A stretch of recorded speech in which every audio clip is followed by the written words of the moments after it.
নমস্কার দর্শক, খবর শুনছেন এপিডি সংবাদ টিভি থেকে। প্রথমেই থাকছে শিরোনাম। যাদবপুরে সিপিএম কর্মীদের উপর হামলার অভিযোগ তৃণমূলের বিরুদ্ধে, লোকজন নিয়ে তারা প্রার্থী সৃজনদের। পঞ্চায়েতের স্মৃতি টাটকা, বিধাননগরের স্পর্শকাতর এলাকায় বিশেষ কিউআরটি।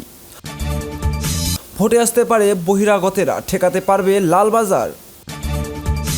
বহুবলের সিন্ডিকেটের আয়ে গড়ায় পরিবহনের চাকা, ভোটে বদল হবে কি?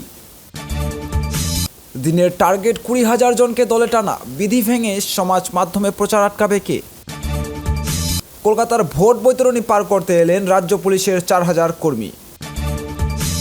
শাসক দলের পুরো প্রতিনিধিদের বাড়ি বেআইনি। পঞ্চায়েতের অশান্ত ভাঙ্গড়কে এবার ঠান্ডা রাখতে প্রস্তুতি লালবাজার। তো সুপ্রিয় দর্শক, এতক্ষণ শুনছিলেন সংবাদ শিরোনাম, এখন হবে বিস্তারিত। তার আগে এই ভিডিওটিতে একটি লাইক দিয়ে আপনারা কে কোন জেলা থেকে ভিডিওটি দেখছেন আমাদের কিন্তু কমেন্ট করে জানাবেন, কারণ আপনাদের এক একটি কমেন্ট আমাদের জন্য খুব গুরুত্বপূর্ণ। যাদবপুরে সিপিএম কর্মীদের উপর হামলার অভিযোগ তৃণমূলের বিরুদ্ধে, লোকজন নিয়ে তারা প্রার্থী সৃজনের। পাটুলির পর গাঙ্গুলি বাগান, আবার যাদবপুরে সিপিএম কর্মীদের উপর হামলার অভিযোগ উঠল তৃণমূলের বিরুদ্ধে।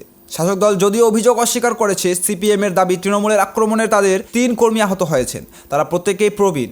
আহত 3 সিপিএম কর্মীর নাম শক্তি সাহা, প্রণব দাস এবং অজিত সেন। শুক্রবার এই ঘটনার খবর পেয়ে গাঙ্গুলি বাগান এলাকায় পৌঁছান যাদবপুর লোকসভার সিপিএম প্রার্থী সৃজন ভট্টাচার্য। সৃজনের বক্তব্য, আমরা এলাকার মানুষকে জড়ো করে ওদের ধাওয়া করেছিলাম, কিন্তু ওরা পালিয়ে গিয়েছে। তার আরও বক্তব্য, তৃণমূল হারবে জেনেই ভোটের আগে হামলা করেছে ওরা, ভয় পেয়েছে বলেই আমাদের ভয় দেখাতে চাইছে, কিন্তু এসবে লাভ হবে না, ওদের দৌড় করিয়ে ছাড়বো। পাল্টা তৃণমূলের মুখপাত্র অরূপ চক্রবর্তী বলেন, যাদবপুরে সিপিএমের লড়াই তৃতীয় থেকে দ্বিতীয় হওয়ার জন্য ওদের মেরে তৃণমূল কেন সময় নষ্ট করবে, ওরা প্রচার পেতে এগুলো করেছে। ঘটনার খবর পেয়ে গাঙ্গুলি বাগান পৌঁছয় পুলিশ। স্থানীয় সূত্রে জানা গেছে যে এলাকায় উত্তেজনা রয়েছে, পুলিশও টহল দিচ্ছে। এর আগে পাটুলিতে এক ক্যান্সার আক্রান্ত সিপিএম কর্মীকে মারধরের অভিযোগ উঠেছিল তৃণমূলের বিরুদ্ধে।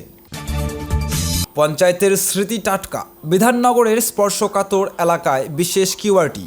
পঞ্চায়েত ভোটের দিন নিউ টাউনে পুলিশের গার্ড রেল দিয়ে ভোট কেন্দ্রের রাস্তা আটকে দেওয়া হয়েছিল। ভোট দিতে গিয়ে সেদিন হেনস্থার শিকার হয়েছিল বেশ কয়েকজন প্রবীণ নাগরিক, এমনকি বিরোধী দলের নেতাদেরও বাড়িতে বন্দী করে রাখার অভিযোগ উঠেছিল শাসক দলের বিরুদ্ধে। এবার লোকসভা নির্বাচনেও এই এলাকায় বিশেষ কুইক রেসপন্স টিম মোতায়েন করাচ্ছে নির্বাচন কমিশন, যার নেতৃত্বে থাকবেন আধা সামরিক বাহিনীর জওয়ানেরা, তবে বাহিনীতে থাকবেন রাজ্য পুলিশের কর্মীরাও। পঞ্চায়েত নির্বাচনের সময় খাস নিউ টাউনে ভোট লুটের অভিযোগে মুখ পুড়েছিল রাজ্য প্রশাসনের। প্রশ্নের মুখে পড়ে বিধাননগর কমিশনারেটের ভূমিকাও। বাসিন্দারা অভিযোগ করেছিলেন, পুলিশের সাহায্য চেয়েও সেদিন মেলেনি। বিধাননগরের নগরপাল গৌরব শর্মা বলেন, মানুষ যাতে নির্ভয়ে ভোট দিতে আসতে পারেন তার সব ব্যবস্থা থাকছে। স্পর্শকাতর এলাকাগুলির জন্য বিশেষ কিউআরটি দল থাকছে। সূত্রের খবর, সামগ্রিকভাবে বিধাননগর কমিশনারেটের এলাকার জন্য 57 কোম্পানি আধা সামরিক বাহিনী বরাদ্দ হয়েছে। রাজ্য পুলিশের 2034 জনের বাহিনীও মজুত করা হচ্ছে। ওই কমিশনারেট এলাকায় বুথ রয়েছে 850টির মতো। এছাড়া বারাসাত লোকসভা কেন্দ্রের একটি বড় অংশ ও দমদম লোকসভা কেন্দ্রের একাংশ রয়েছে বিধাননগর কমিশনারেটের অধীনে। বারাসাত কেন্দ্রের মধ্যে বিধাননগর বিধানসভার মোট বুথ 281টি, স্পর্শকাতর বুথ 25টি। নিউ টাউন বিধানসভায় বুথ রয়েছে 314টি, স্পর্শকাতর বুথ 38টি। এছাড়া দমদম লোকসভার কেন্দ্রে 187টি বুথও রয়েছে। বিধাননগরের নগরপাল জানিয়েছেন, ভোটের জন্য বৃহস্পতিবার থেকে বিভিন্ন জায়গায় নাকা তল্লাশি চালু হয়েছে, সেই জন্য অতিরিক্ত আধা সামরিক বাহিনী তৈরি রাখা হবে। এর বাইরে বিভিন্ন ধরনের নিরাপত্তা বাহিনীও মজুদ থাকবে।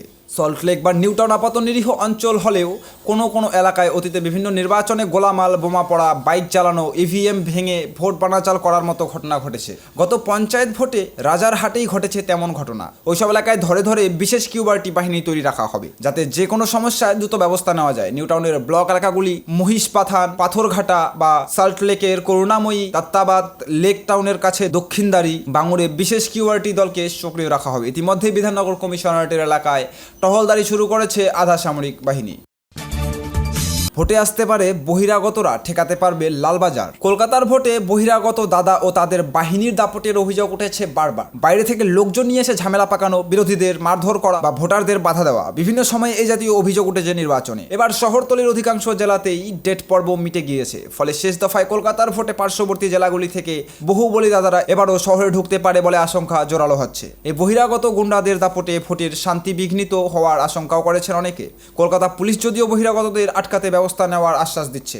কলকাতার ভোটে বহিরাগতদের নিয়ে এসে দাপট দেখানোর অভিযোগের নতুন নয়। কলকাতার ভোটে বহিরাগতদের নিয়ে এসে দাপট দেখানোর অভিযোগ নতুন নয়। পৌরসভা থেকে শুরু করে লোকসভা বারবারও এমন অভিযোগ সামনে এসেছে। কখনো শাসকদের বিরুদ্ধে অভিযোগ তুলেছেন বিরোধীরা, কখনো আবার পাল্টা শাসকদের অভিযোগ তুলেছে বিরোধীদের সংগঠনের। জোর না থাকায় তারা বাইরে থেকে লোকজন এনে ভোটে জেতার চেষ্টা করছে। কলকাতায় শেষবার ভোট হয়েছিল 2021-এর ডিসেম্বরে। বিধানসভা ভোটের পরে কলকাতা পৌরসভার নির্বাচনে শহরতলি থেকে লোকজন আনা হয়েছিল বলে অভিযোগ। বুথ চত্বরের পাশাপাশি পাড়ার মোড়ে ক্লাবে অচেনা মুখের ভিড় চোখে পড়েছিল বলেও জানিয়েছিল বাসিন্দারা। সকাল থেকে বহিরাগতদের দাপটে একাধিক জায়গায় বাসিন্দারা ভোটই দিতে পারেনি বলে অভিযোগ। যাদবপুর এলাকার এক বাসিন্দার কথায়, শেষবার যখন ভোট দিতে গিয়েছিলাম বুথের কিছুটা দূরে পৌঁছতেই কয়েকজন বলল আমার ভোট নাকি পড়ে গিয়েছে। যারা আমাকে ফিরিয়ে দিয়েছিল তাদের কাউকেই আমি চিনি না। পরে জানতে পারি শুধু আমি নই, আমার মতো অনেকেরই এমন অভিজ্ঞতা হয়েছিল। লালবাজারের এক কর্তা বলে, নির্বাচন ঘিরে যাতে অশান্তি না হয় তা দেখা হচ্ছে। বহিরাগতদের আটকাতেও ব্যবস্থা নেওয়া হয়েছে। কোথাও বেআইনি ঘটনা ঘটলেই দ্রুত কড়া ব্যবস্থা নেওয়া হবে। বাহুবলের সিন্ডিকেট আয়ে গড়ায় পরিবহনের চাকা। ভোটে বদল হবে কি? চিত্তরঞ্জন অ্যাভিনিউয়ের গিরির পার্ক মোড় থেকে গণেশ টকিজের দিকে কোনো গাড়ি সোজা যাওয়ার উপায় নেই। কলকাতা পুলিশের পথ নির্দেশিকা বলেছে, বহু বছর ধরে ওই পথ একমুখী, অর্থাৎ গণেশ টকিজ থেকে গিরিশ পার্ক মোড়ের দিকে যান চলাচল করবে। কিন্তু দীর্ঘদিনের এই নিয়মেও সম্প্রতি বদল করা হয়েছিল দিন কয়েকের জন্য। একমুখী রাস্তার খানিকটায় গার্ডরেল বসিয়ে দ্বিমুখী করে দিয়েছিল পুলিশ, তবে তা শুধুমাত্র অটোর জন্য।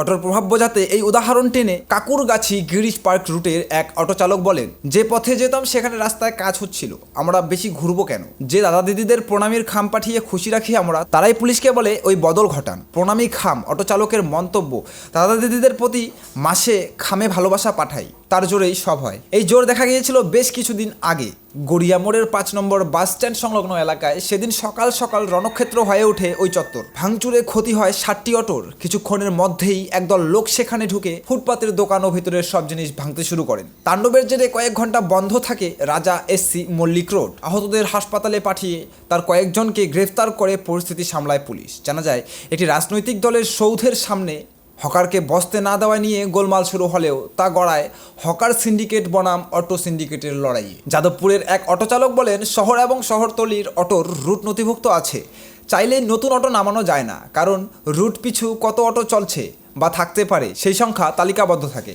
অটো চলার অযোগ্য এই প্রমাণ দাখিল করা ছাড়াও অটো ধ্বংসের প্রক্রিয়ায় ভিডিও জমা দিতে হয়, তারপরে নতুন অটোর ছাড়পত্র মেলে। কিন্তু সিন্ডিকেটের আশীর্বাদে সব নিয়ম খাতায় কলমে। এই আশীর্বাদ পেতেই 4.5 লক্ষ টাকার অটোর জন্য 10 লক্ষ টাকা খরচ করে তবেই পথে নামতে হয়। একই ব্যাপার ঘটেছে স্ট্যান্ডে। নতুন ট্যাক্সি রাখতে গিয়ে ভাড়া হিসেবে ট্যাক্সি পিছু 100 থেকে 150 টাকা সিন্ডিকেটের মাথাতে দিতে হচ্ছে বলে অভিযোগ।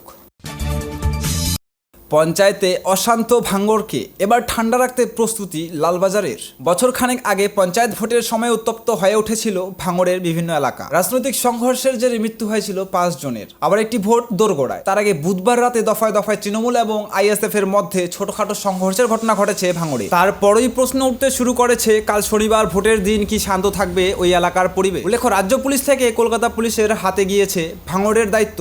2টি থানাকে ভেঙে করা হয়েছে 4টি থানা। আগের তুলনায় কয়েক গুণ বেড়েছে পুলিশ কর্মীর সংখ্যা। গত জানুয়ারি মাসে ভাঙড়ের দায়িত্ব নিয়ে নির্বিঘ্নে ভোট করানোর লক্ষ্যে ঘুঁটি সাজিয়েছে লালবাজার। অবস্থা বিবেচনা করে খোলা হচ্ছে বিশেষ কন্ট্রোল রুম, সেখানে পাঠানো হচ্ছে অতিরিক্ত বাহিনী। ভাঙড়ের কোথাও গোলমালের খবর পেলে ওই কন্ট্রোল রুমে থাকা বাহিনীকে পাঠানো হবে ঘটনাস্থলে। সেই সঙ্গে গোলমাল পাকাতে পারে এমন দাগী অপরাধীদের আগেই গ্রেপ্তার করেছে পুলিশ। বাকিদের থেকে মুচলেকা নেওয়া হয়েছে যাতে তারা গোলমাল করতে না পারে। লালবাজারের গুন্ডা দমন শাখার একাধিক বাহিনীকে দিয়ে চষে ফেলা হয়েছে ভাঙড়ের গ্রাম থেকে জনপদ। পুলিশের দাবি, এর ফলেই এবার বৃহস্পতিবার পর্যন্ত সেখানে বড় রাজনৈতিক সংঘর্ষের ঘটনা ঘটেনি। লালবাজার সূত্রের খবর, এর সঙ্গে ভোটের দিন ভাঙড়কে ঠান্ডা রাখতে নেওয়া হয়েছে বিশেষ ব্যবস্থা। গত বছর ভাঙড়ে মূলত গোলমাল হয়েছিল বিজয়গঞ্জ বাজার, কোচপুকুরের মতো এলাকায়। এবার সেই এলাকাগুলিতে নিরাপত্তা বৃদ্ধি করার সঙ্গে সঙ্গে মোতায়েন করা হয়েছে সাদা পোশাকের পুলিশ। প্রতিদিন লালবাজারের বিশেষ দল সেখানে পরিদর্শনে যাচ্ছে। এমনকি গোলমাল শুরু হলে তা যাতে বড় আকার ধারণ করতে না পারে তার জন্য বিজয়গঞ্জ বাজারের কাছেই রাখা হয়েছে HRSF-কে, যাতে একজন ইন্সপেক্টরের নেতৃত্বে থাকছে 10 জনের বাহিনী। উল্লেখ্য, বছরখানেক আগে শাসক দলের হয়ে নেতৃত্ব দেওয়া আরাবুল ইসলামকে আগেই গ্রেপ্তার করেছে পুলিশ। এখন তিনি জেল হেফাজতে আছেন। এক পুলিশ কর্তা জানান, নির্বিঘ্নে ভোট করাতে কলকাতা পুলিশের গোয়েন্দা বিভাগের দলকেও কাজে লাগানো হয়েছে। পাঠানো হয়েছে 2 জন উপনগরপালকে। পুলিশের একাংশের মতে নির্বিঘ্নে ভোট করানোর সব রকম প্রস্তুতি নেওয়া হয়েছে। তা কাজে দিল কিনা তা বোঝা যাবে আগামীকালই।